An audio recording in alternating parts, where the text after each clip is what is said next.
नमस्कार। नवम श्रेणीर समस्त भाई भौणी मानू आज कालांश को स्वागत जनाऊँगी। पिला माने प्रथम आम ब्रह्मनाद करवा तापर कालांश आरंभ करियो। सावधान सिद्ध ब्रह्मनाद।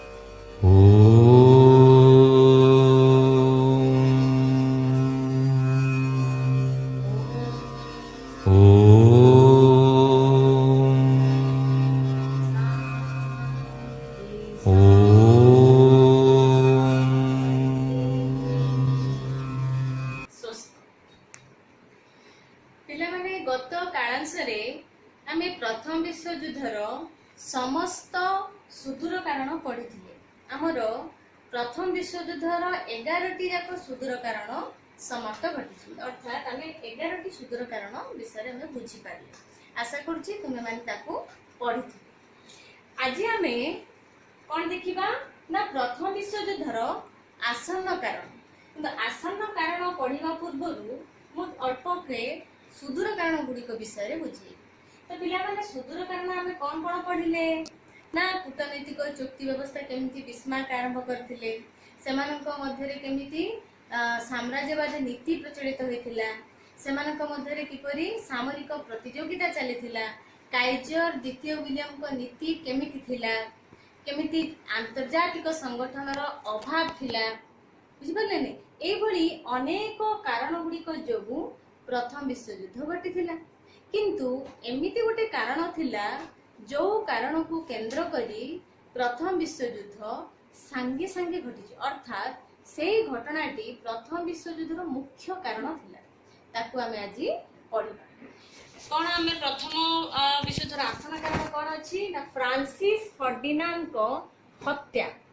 तो फ्रांसिस फर्डिनांड किए थिले देख पिले ये होचंदी फ्रांसिस फर्डिनांड। ये होचंदी फ्रांसिस फर्डिनांड। किए फ्रांसिस फर्डिनांड ना हमें बोस्निया हर्जेगोविना समस्या रे देखिथिले जे ऑस्ट्रिया सम्राट फ्रांसिस जोसेफ। ऑस्ट्रिया सम्राट फ्रांसिस जोसेफ मु कहिथिली से कौन घोषणा करथिले ना बोस्निया हर्जेगोविना ऑस्ट्रिया साम्राज्य रे मिश्रण घटिछि ए भलिया घोषणा करथिले।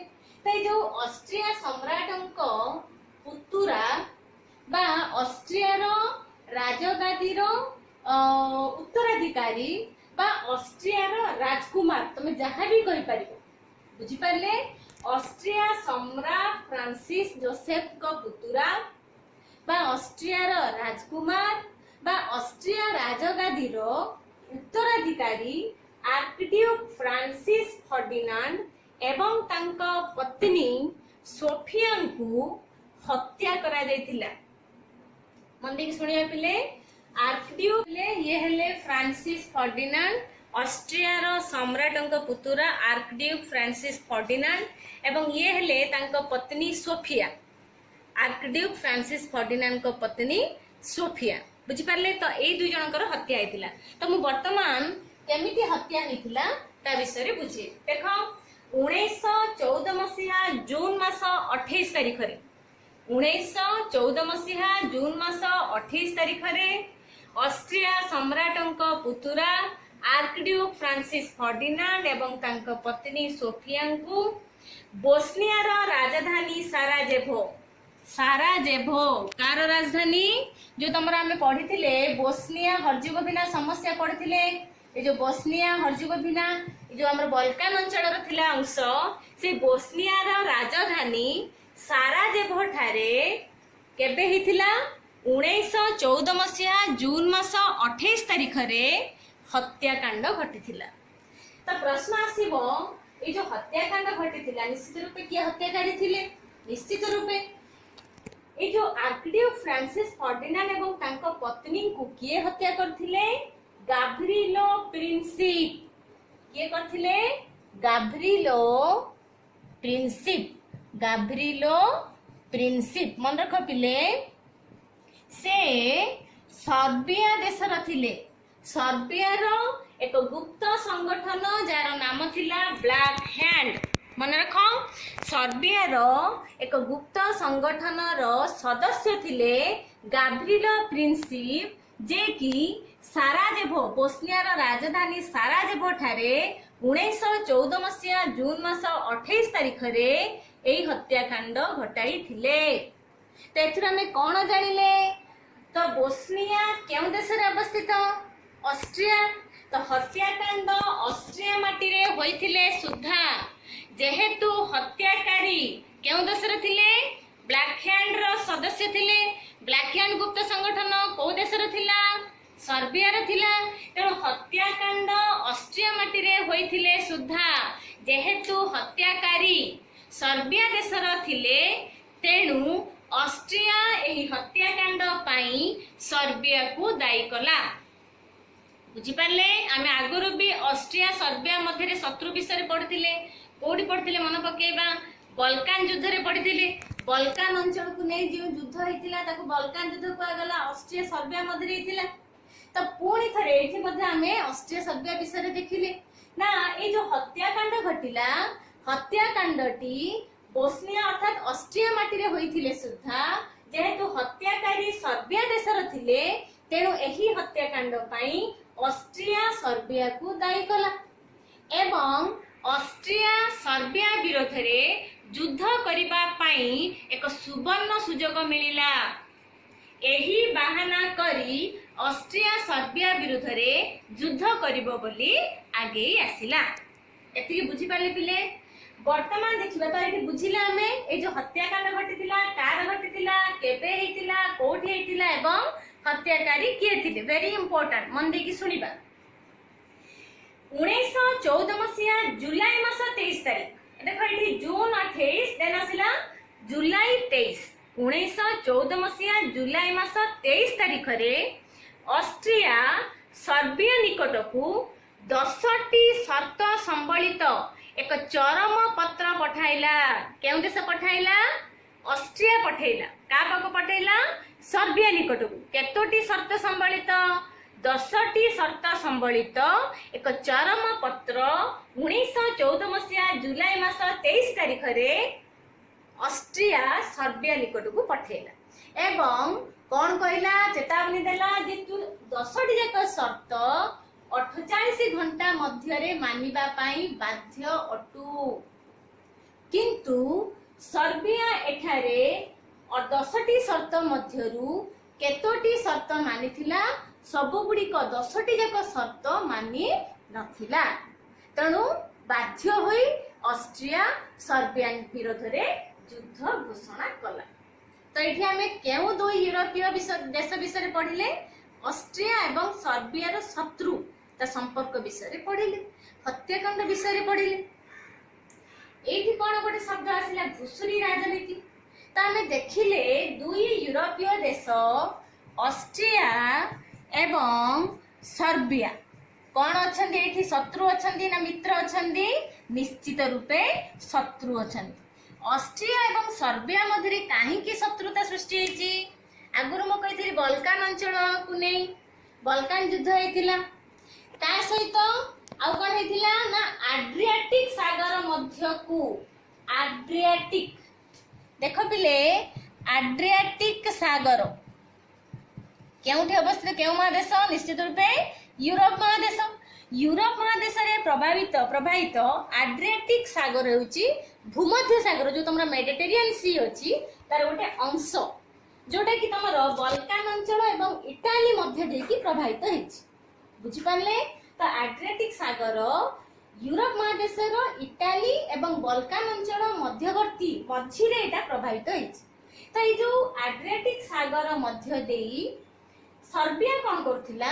ତାର ଘୁଷୁରୀ ବ୍ୟବସାୟ କରୁଥିଲା ଏବଂ ସର୍ବିଆର ସବୁଠାରୁ ଲାଭଜନକ ବ୍ୟବସାୟ ଥିଲା ଘୁଷୁରୀ ବ୍ୟବସାୟ। ସେ ପ୍ରଚୁରରୁ ପ୍ରଚୁର ଲାଭ ପାଉଥିଲେ ଘୁଷୁରୀ ବ୍ୟବସାୟ କରି। କିନ୍ତୁ ଯେତେବେଳେ ଅଷ୍ଟ୍ରିଆ ସର୍ବିଆ ମଧ୍ୟରେ ଶତ୍ରୁତା ସମ୍ପର୍କ ସ୍ଥାପନ ହେଲା ଅଷ୍ଟ୍ରିଆ କଣ କଲା? ସର୍ବିଆକୁ ଆଡ୍ରିଆଟିକ ସାଗର ମଧ୍ୟକୁ ପ୍ରବେଶ କରିବାରେ ପଥ ଅବରୋଧ କଲା। ପଥ ଅବରୋଧ କଲା କହିଲେ ଅଷ୍ଟ୍ରିଆ ସର୍ବିଆକୁ ଆଡ୍ରିଆଟିକ ସାଗର ମଧ୍ୟ ଦେଇ ଯିବା ପାଇଁ ମନା କଲା। ତୁ ଆଡ୍ରିଆଟିକ ସାଗର ମଧ୍ୟ ଦେଇ ପ୍ରବେଶ କରିପାରିବୁ ନାହିଁ କିମ୍ବା ବ୍ୟବସାୟ କରିପାରିବୁ ନାହିଁ।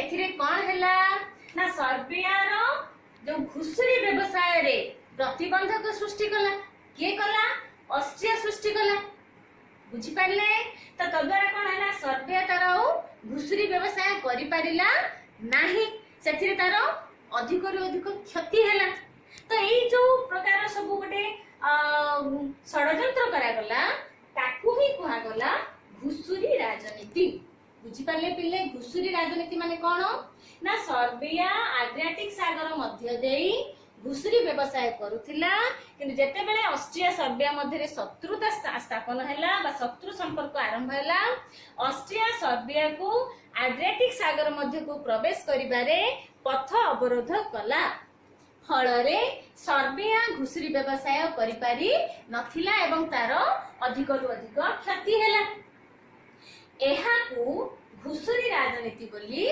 नामकरण करा जाइथिला बुझी पाइले तमरो प्रश्न पड़िबो ऑस्ट्रिया एवं सर्बिया काहे की शत्रु रहिले त हमर दुईटा तीनटा कारण अछि गोटे हला बल्कान युद्ध बल्कान अंचल अधिकार करिबा को नै परस्पर शत्रु थिले आ गोटे हला घुसुरी व्यवसाय बा आड्रियाटिक सागर मध्य को पथ अवरोध करिबा नै परस्पर शत्रु थिले आ गोटे हला ए जो हत्याकांड घटिला ऑस्ट्रिया रो राजकुमार को सर्बिया रो गाब्रिलो प्रिंसिप हत्या कले तद्वारा से माने संपूर्ण रूपे परस्पर शत्रु हेले एवं प्रथम विश्व युद्ध करिबा पई आगे आसिले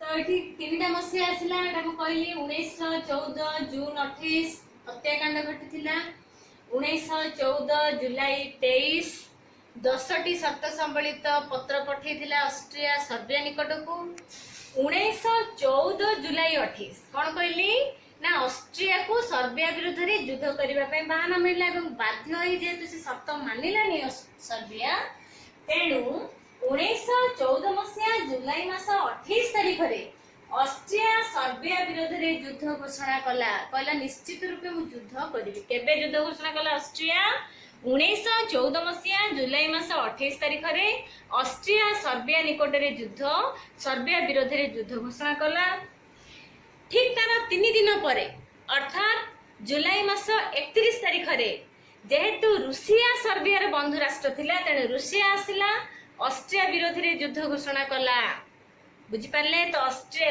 प्रथमे युद्ध आरंभ होइछि का मध्य रे ऑस्ट्रिया सर्बिया मध्य रे तृतीय देश के आसिला रूसिया को पटे आसिला सर्बिया पटे आसिला एवं का विरुद्ध रे युद्ध घोषणा कला ऑस्ट्रिया विरुद्ध रे युद्ध घोषणा कला केबे 1914 जुलाई 31 तारिख रे पुणी 1914 मसिया अगस्त मास 1 तारिख रे जेतेबेले रूसिया और सर्बिया पटे पळे आसिला एपटे की आसीबो जर्मनी ऑस्ट्रिया निकट को आसिला एवं रूसिया विरुद्ध रे युद्ध घोषणा कला देख पिले दुई देश मध्य युद्ध आरंभ होला ऑस्ट्रिया सर्बिया मध्य तो सर्बिया निकट को आसिला रूसिया एवं ऑस्ट्रिया निकट को आसिला जर्मनी तो बर्तमान केतोटी देश होइले 4टी देश बुझी पारले 1914 अगस्त 1 रे जेतले रूसिया और सर्बिया सपक्ष रे आसिला समर्थन कला सेपटे जर्मनी ऑस्ट्रिया निकट को आसिला एवं रूसिया विरुद्ध रे युद्ध घोषणा कला सेपरि 1914 मसिया अगस्त 1 तारिख सेही दिन ही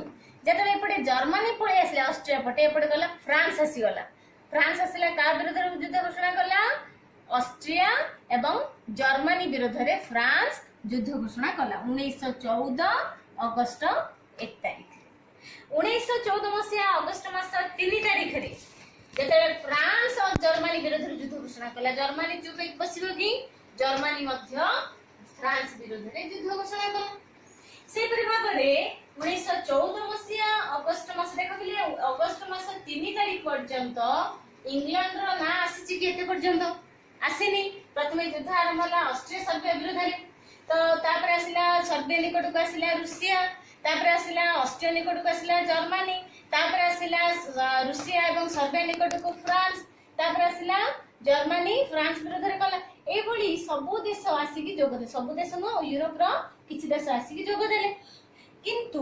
1914 मसिया अगस्त मास 4 तारिख रे जेतेबेले जर्मन सैन्य बाहिनी बेल्जियम देश मध्य देई फ्रांस आड़ को गति कला से समय इंग्लैंड देखिला जे युद्ध निश्चित रूपे हबो एवं सेथिरे मु जोग देबी बुझी पारले 1914 मसिया अगस्त मास 4 तारिख रे जर्मनी सैन्य बाहिनी जेतोले बेल्जियम देश मध्य देई फ्रांस आड़ को गति कला फ्रांस विरोध रे युद्ध करबा पई आगे आसिला एवं बेल्जियम रा निरपेक्षता बजाय रखिला बेल्जियम चुप हेक रहले से किछि कर नथिला सेही समय रे इंग्लैंड बाध्य होई जर्मनी विरोध रे युद्ध घोषणा कला केबे अगस्त मास 4 तारिख तो एहीपरि भाव में युद्ध यूरोप महादेशर दुईटी देश मध्य आरंभ होइतिला ऑस्ट्रिया एवं सर्बिया मध्य रे किंतु परवर्ती समय रे यूरोप महादेशर अन्य देश जो यूरोप महादेशर अन्य किछि देश जेमिति हम कहबो रूसिया जर्मनी फ्रांस इंग्लैंड आउ किछि यूरोपीय देश एथिले जोग देथिले एवं प्रथम विश्व युद्ध को आगे नै तो पिला माने आज हमें प्रथम विश्व युद्धर आसन्न कारण एवं युद्ध किपरि आरंभ होइतिला सेही विषय रे पढिले आशा करछि हमें निश्चित रूपे वीडियो टी को देखिबा एवं टेक्स्ट बुक मु सब बेले कुहे बही निश्चित रूपे खाड़ी खाड़ी करिकि पढिबा ताहाले ही हमें प्रांजल भाबे आकु बुझि पारिबा आ पिला माने हमर आज रो कांश सहित प्रथम विश्व युद्धर कारण सरी गला मु आर जहा जहा तुमरो प्रश्न गुडी आसुची 2 नंबर 3 नंबर सम्मिलित प्रश्न ताकू दिने 2 दिन भितर पठाइबी एवं अनुरोध ताकू निश्चित रूपे खाता रे लिखिबा रहउची धन्यवाद।